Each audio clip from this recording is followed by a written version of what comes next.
जोगिया के भेषवा बनवले हो, शिव गुरु अइलन राजा दशरथ के आंगनवा। जोगिया के भेषवा बनवले हो, शिव गुरु अइलन राजा दशरथ के आंगनवा।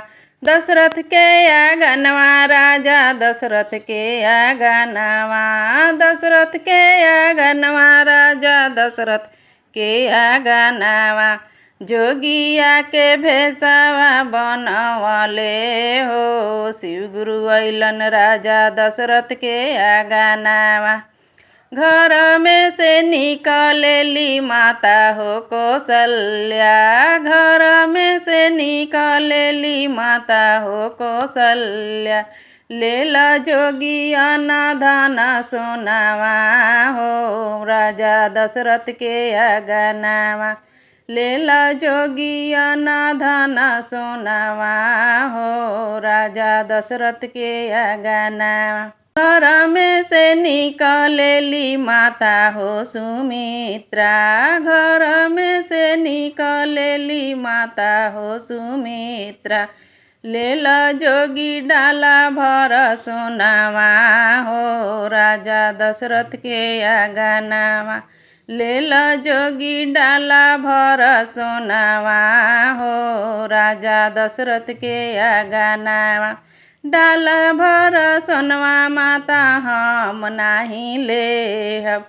सोनावा से चनिया माता हम नाही लेहब।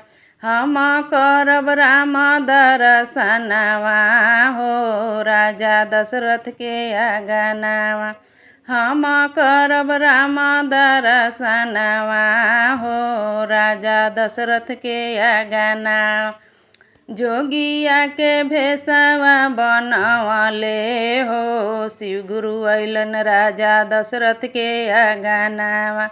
दशरथ के आंगनवा राजा दशरथ के आंगनवा। जोगिया के भेषवा बनवले हो, शिव गुरु अइलन राजा दशरथ के आंगनवा। घर में से निकलेली माता हो केकई। घर में से निकलेली माता हो केकई। लेल जोगी अन्न धन सोनावा हो, राजा दशरथ के आंगनवा। लेल जोगी अन्न धन सोनावा हो, राजा दशरथ के आंगनवा। दशरथ के आंगनवा राजा दशरथ के आंगनवा। लेल जोगी सोनावा से चनिया हो, राजा दशरथ के आंगनवा। सोनावा से चनिया माता हम नाही लेहब। अन्न धन सोनवा माता हम नाही लेहब। हम करब राम दर्शनवा हो, राजा दशरथ के आंगनवा। हम करब राम दर्शनवा हो, राजा दशरथ के आंगनवा।